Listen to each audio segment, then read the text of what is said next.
Alright, let's see if I'm live here. I'm not sure if I'm live or not. Looks like I'm live. Let me just type a quick hi. Oh, ooh. Hi. Okay, I'm live.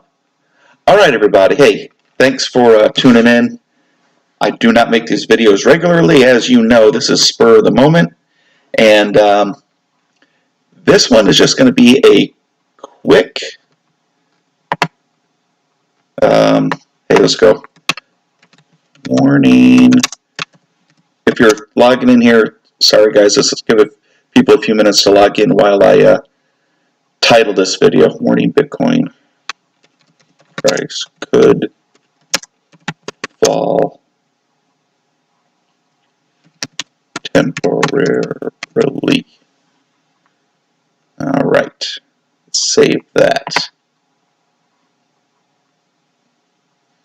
All right, guys, so this video is basically, move myself so you can see me, just a quick warning. If you have money on the sideline and you're waiting to get into Bitcoin or cryptocurrencies, or you're thinking of adding to your positions because everything looks so great right now because, you know, Paul Tudor Jones came out and said Bitcoin is great and he's a huge financial, you know, in charge of a large accounts and planning for people, and Grayscale's buying it, and you know, all these institutions are starting to get into crypto. Bitcoin is going to be fantastic. But here's the thing you got to remember, and I'm going to pull it up right here for you. You have to remember this Mountcox plan pushed until December 15th. So this article is from October 15th, when this is the second delay. It was October 15th, when Mountcox is supposed to give their customers back 150,000 Bitcoin, right? So that 150,000 Bitcoin got delayed from October 15th to December 15th, which is coming up in 1, 2, 3, 4, 5, 6, 7, 8, 9, 10, 11, 12 days. All right? So, there's no saying it could get delayed again. However, they didn't put this date too far off, which leads me to think that this is a good possibility that those 150 Bitcoin are going to be coming on the market on the 15th.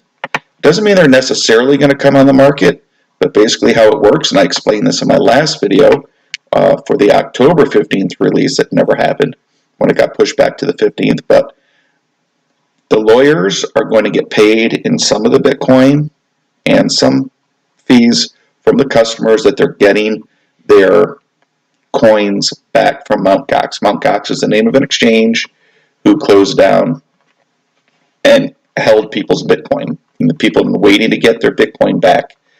And these people bought Bitcoin at prices anywhere between $600 and $800. Now Bitcoin is over 19,000. So you can bet your bottom dollar. A lot of these people probably didn't just buy 1 or 2 Bitcoin. They probably have a little handful, you know, some more than others. But, you know, if you bought Bitcoin at $600 and it's up to, you know, over 19, and you have 10 or 20 of them, you know, I would probably sell half of them. And, you know, if I wanted to put a down payment on a house or buy a new car, remodel the kitchen, put a screened-in patio on, whatever, you know, whatever that thing is, you know, that you've been wanting to do, especially when you've waited so long to get your cryptocurrency back.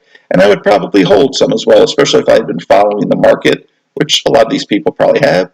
Some of the people are going to be fed up and just be happy to get their Bitcoin back and sell it all. The attorneys who are going to get paid in Bitcoin as well as part of the settlement are not in the business of collecting Bitcoin and holding it for appreciation. They're in the business of settling lawsuits, getting paid, no matter what it's in, and cashing out and moving on to the next case, right? Now, personally, if they want to buy Bitcoin, that's up to them. But as attorney fee as an attorney, as attorneys, as their corporation, they're going to sell their Bitcoin, and then whatever the attorneys individually want to do is up to them. So you can bet your bottom dollar that Bitcoin is going to hit the market if this happens. Now, how soon? It might not take that long to hit the market. So anytime from the 15th, we could see Bitcoin price drop. And just to show you something here. So overall, guys, Bitcoin, great. It's going to do great. But temporarily, like I said, if you're looking to get into it now, you might want to wait at least until the 15th. What happened to my calculator? Come on. Okay. So right now, every day, 900 Bitcoin are produced by miners. Every day, that's the inflation of Bitcoin. Whatever the price of Bitcoin is, times 900. Okay? That's daily. The next halvening, they'll go down to 400. They'll go down to 450 Bitcoin produced a day, and then the halvening after that will go down to 225. And that's what makes Bitcoin more valuable. Every 4 years and all the time. Plus, you have new investors coming in. It's a strictly supply and demand situation, right? But now, if you take 150,000 Bitcoin, let's say out of those, let's say 125, which is probably a guesstimate, that's probably going to be pretty close to what I'm thinking could come on the market. Divide that by 365 days in a year. That brings another 342. Let's call it 342. 342 plus your other 900. Now that averages to 1,242 Bitcoin a day coming on the market. So that is going to. Now here's the other thing, and this is an average of over 365 days. This is not accurate because what's going to happen is that Bitcoin is going to come on the market fairly, I don't want to say all at once, but a lot of it's going to come out initially in that first month, and it's going to hit the price. I have a feeling price could drop $2,000,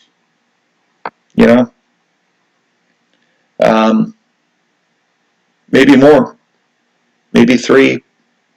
I think $4,000 might be a stretch, just because the rate that institutions are buying it. I think a lot of people are always also going to see this as a good buying opportunity. But I see all the YouTubers out here right now, all these crypto and Bitcoin channels, talking about how Bitcoin is going to hit, new high this week, and it's going to hit 30,000 by the end of the month, and it's going to hit 200, 300,000 by the end of next year.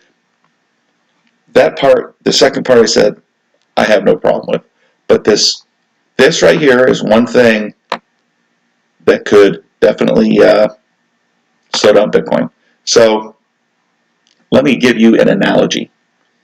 It's like Bitcoin is good and it's great. It's like you have a hand, right, that is full functioning. You can do everything with it. You can grab, remove, and you can turn all your channels. You can go on your phone and you can hit all your buttons and everything. But this Mountcox issue is like having a sliver in your main finger. And now, instead of being as efficient, you have to it's going to slow it down. Once that Mountcox thing is done, I hope it does actually settle now, so it'll be behind us, and that way, after that, the sky is the limit for Bitcoin, okay? I also want to talk a little bit about Ethereum, all right? So, Ethereum, as we all know, has been doing really well lately. It's over $600. Let's see if we refresh this chart here, 604. They got their staking in, and they're going to work on ETH 2.0, and all that's a go. That's great. Bad news is Ethereum 2.0 is still not going to be ready for 2 years. 2 years is a long time in technology. If you guys want to take a risk, this is not financial advice. None of this is financial advice, of course, because I'm not a financial planner. Just want to make that clear. I'm just some guy on the internet who follows cryptocurrencies pretty closely and follows the financial markets pretty closely, tries to gauge what's going on. But recently you've seen cryptos like Stellar Lumens and Cardano making big gains. And I think there might be some people anticipating that this delay in Ethereum might cost them some potential customers. And one that I'm going to be particularly looking at is, and I'm going to show you why. We look at Cardano, right, at 16 cents, but I want you to look at how many tokens there are. 45 billion. That's a lot. It's going to take a lot of money to really move Cardano higher than, than what it is. I mean, as the price goes up, it gets more expensive for people to buy large quantities of shares also. And people are going to have to buy large quantities of Cardano shares or tokens to move the price. The higher the price gets, the slower it's going to move up, unless they really have some kind of revolutionary blockchain. All right? So that's one thing I want to point out about Cardano. I believe Cardano will go up in price, but that's one thing I want to point out. And then you look at like Stellar Lumens, again, has had a tremendous week. However, look at this, 50 billion. Again, they're going to have the same issue. Now, a blockchain that is way down the list here, but still on the first page and has been in the top, I believe in the top 50 before, but it's always been in the top 100, as far as I can recall, is one that's not talked about too much. But I want to show you something. Lisk, it's up 10% this week. Lisk only has 142,000 tokens. All right, that's peanuts. It doesn't take much to move Lisk. And it's already cheap, $1.35. That's not much. Lisk at an all-time high. Let's check where Lisk was.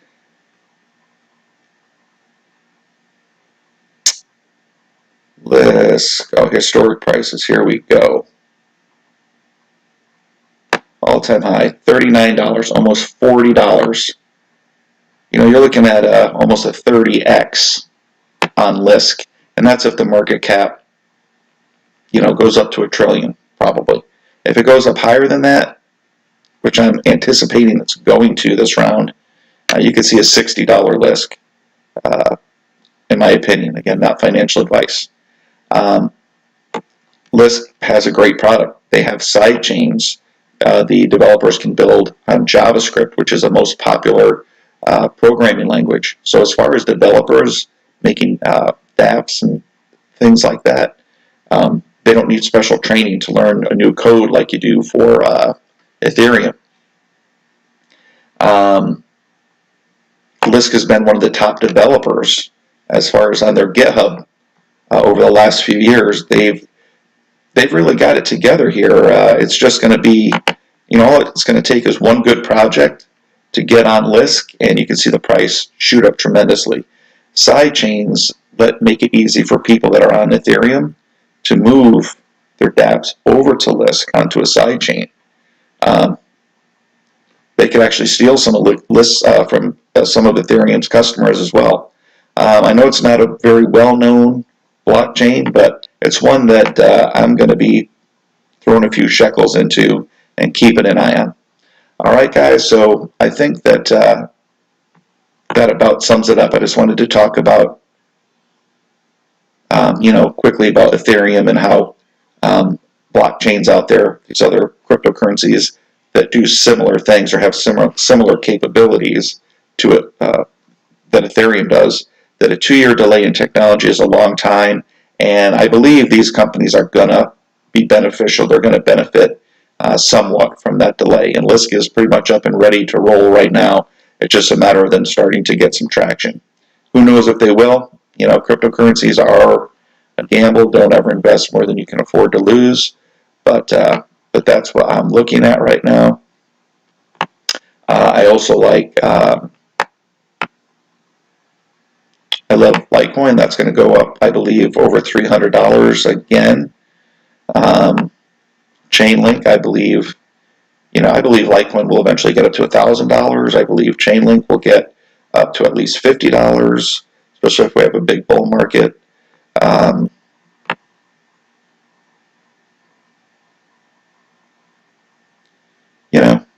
Crypto.com has had a hard time. I think they're going to face some more competition. I think eventually they will go up. We're going to have to wait on that one a little bit. And, just kind of shooting the breeze here, guys. So I don't want to take up, I don't want to waste people's time. So I'm going to leave it there. And, we got some people out here. Let me read comments really quick. We got John Raman. Hey, how you doing, buddy? I bet Mountcox will get delayed again. It might. The only reason I'm thinking it might not is simply because normally when they delay it like 6 months, 8 months. This time they only delayed it 2 months, which leads me to believe that maybe they have things almost worked out, but they needed just a little more time. I could be totally wrong. I personally hope it does go through this time so we can just get it over and done with. Take the hit now, and then we've got nothing but blue skies to look forward to. The demand is starting to outpace supply. Yes, I've been hearing that supply is getting short, especially in the over-the-counter market, and that would justify the price going up. So we'll see. I'm just holding my Bitcoin. I don't think I'm going to sell it and try to, this whole Mountcox thing. Like I said, it could drop the price. I don't think I'm going to sell. I'm probably just going to hodl all the way through it. Heck, I've held on this long. I'd hate to hold on and have the Mountcox thing not go through, and then Bitcoin go up to 30,000 and try to buy back into it. That, to me, I've held on, for over 3 years now. I'm just going to keep what I have. If it dips, maybe if I have some money hanging, somewhere, I'll go ahead and buy up some more. Sounds like a temporary bull trap. Yeah, it could be. Nobody else is talking about Mountcox, and I don't know why. In 2018, we saw the market drop 3 times significantly, and nobody really knew why. People have all kind of theories that Bitcoin was overpriced. People got scared out of the market. They're trying to bring the boat back to the dock or the train back to the station so the rich people can get in. This, that, and the other thing. The actual reason why it dropped is because Mountcox released 3 times large amounts of Bitcoin onto the market, and that dropped the price, and because of that, it caused some fear and panic and some selling, in my opinion.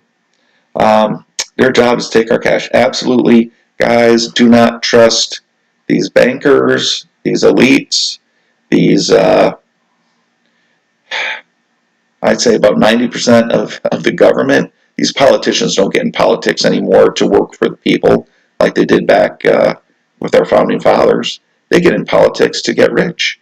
Look at these politicians, I think on average the most they can make is like $150,000 a year, and we've got politicians worth hundreds of millions of dollars. They're doing crooked deals, they're getting payoffs, they're getting blackmail money, they're getting insider trading money. It's pathetic. The laws need to be changed. However, they're the ones in charge of changing the laws, and of course, they don't ever change them against themselves. They only give themselves more and more power. Remember, they work for us. We don't work for them. We don't fear them. They should fear us, but it's got flipped. It's the other way around. And hopefully, with this whole voter fraud situation that's going on here, maybe it'll wake some people up. Let's see, we got Crypto Roger. Oh, I would say just Delta 19. Hey there, how you doing? Jimmy Sanders, thank you for the comments. And Crypto Roger, Bitcoin going to pull back, you say, to what? I think, well, in the past, you see, it's kind of hard to predict what it'll pull back to, but in the past, when it dipped, when Mountcox did releases, it wasn't uncommon for it to dip 20 to 30%. So if you're looking at 20 to 30% now, you're looking at almost 2,000. You're looking at 10% would be 2,000, 20% would be 4,000. You know, 5,000, 6,000 possible. I don't think it's probable right now. I think there's too much institutional money that will scoop it up if it drops even $2,000. So I say 2,000 to 3,000, and I don't think the dip will last long. This video is more just saying if you're looking to buy like now, wait until the 15th. I'll try to make a video then. If I don't, just keep it in the back of your mind, Mountcox, and just Google it or DuckDuckGo it or whatever browser you use. See if the Mountcox was delayed. If it was delayed, go ahead and put your money into Bitcoin whenever you feel like it at that point. I always prefer to buy the dips. If the Mountcox thing has gone through, I would give it another week just to see what happens, because I would anticipate price of Bitcoin going down. So that's how I would play it. And Brian Roach, nice to hear from you. Nice to see you on here, Brian. I appreciate you, a longtime follower. Guys, that is going to do it. We're 21 minutes, and I know if videos get much longer than this, that people don't like to click on it and watch them. So with that, I'm going to say God bless each and every one of you. Hug your spouses, your girlfriends, boyfriends. Give them a kiss. Hug your kids. Pet your pets. Joe Knows Cryptos signing off. God bless you all. Bye now.